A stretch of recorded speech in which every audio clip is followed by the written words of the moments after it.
እሺ ወደ ሶስተኛው ጥያቄ ስናልፍ እንግዲህ 26ኛ ጥያቄ ነው። አሁን ደግሞ ያወጣሁላችሁ።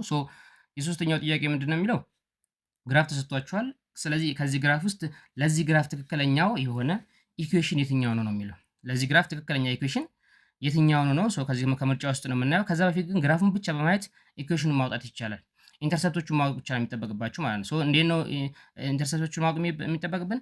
ምን ላይ ነው ያቋረጠው የሚለውን ነው። ግራፉ ምን ላይ ነው የተቋረጠው የሚለውን በደንብ እዩት።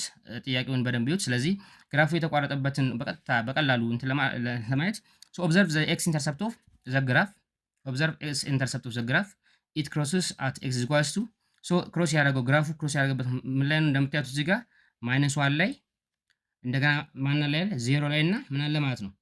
ማይነስ ዋን ላይ አክቹዋሊ ዜሮ ላይ እና ዋን ላይ ነው ማለት ነው። ማይነስ ዋን ላይ ዜሮ ላይ እና ዋን ላይ ነው። ስለዚህ ኤክስ ኢንተርሰፕቶቹ እነዚህ ናቸው ማለት ነው። ኤክስ ኢንተርሰፕትስ አር አት ኤክስ ኢዝ ኢኳልስ ቱ ማይነስ ዋን ዜሮ ኤንድ ዋን ዘን if we know our x-intercept, then we can determine the equation of this graph. So let's go to find its factors or our factors. So x plus 1 times this 0 means x plus 1 times x minus 1. Here this is our factors or the factors of this graph. So ይሄ የግራፉ ፋክተርስ ከሆነ ስለዚህ በቀላሉ ምንድነው የምናደርገው x times x minus 1 ሲባዛ x plus 1 ብንለው መልሱ በቀላሉ ማግኘት ይችላል ማለት ነው። ስናባዛው የምንለው x times x square minus x times x plus 1 እንደማለት ነው። አሁንም ይሄን ስታባዙት x cube minus x square minus x square then minus x ይሆናል ማለት ነው።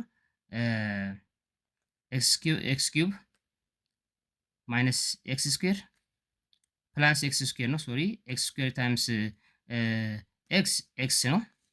መጀመሪያ ይሄኛውን በዚህ እናባዛለን x cube መጣ x squareን በዋን ስናባዛ ፕላስ x square ነው እዚህ ጋር ከዛ ማይነስ x ሲባዛ በx ደግሞ ማይነስ x square ይመጣል then ማይነስ x times 1 ነው ማይነስ x ነው then x square በx square ይጠፋል then x cube minus x ብቻ ይቀራል ማለት ነው። ስለዚህ የዚህ የግራፉ ኢኩዌሽን x cube minus x ነው ማለት ነው። so our answer is c ነው ማለት ነው በቀላሉ። ስለዚህ እንዴት አድርጋችሁ ኢንተርሰፕት ብቻ በማየት ኤክስ ኢንተርሰፕትን ብቻ በማየት የግራፉን ኢኩዌሽን መስራት እንደምትችሉ በዚህ መንገድ መስራት ትችላላችሁ። ለዛሬ ያለን እነዚህን ሶስት ጥያቄዎች በጣም ቤስት ናቸው ያልኳቸው መርጬ ነው የሰራሁላችሁ። በቀጣይ ደግሞ ያሉትን ጥያቄዎች ኦልሬዲ ወደ 40 ምናምን ጥያቄዎች አሉ። እነዛን እየመረጥኩኝ በጣም ወሳኝ ጥያቄዎችን እሰራላችኋለሁ።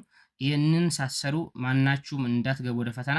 ስለዚህ ለቻናላችን አዲስ የሆናችሁ ሁላችሁም ቻናላችንን ሰብስክራይብ፣ ሼር፣ ላይክ እና ኮሜንት በማድረግ ደግሞ ቤተሰብ እንድትሆኑ እያልኩኝ ሰላም እና መልካም የሆነ የፈተና ጊዜ እመኝላችኋለሁ።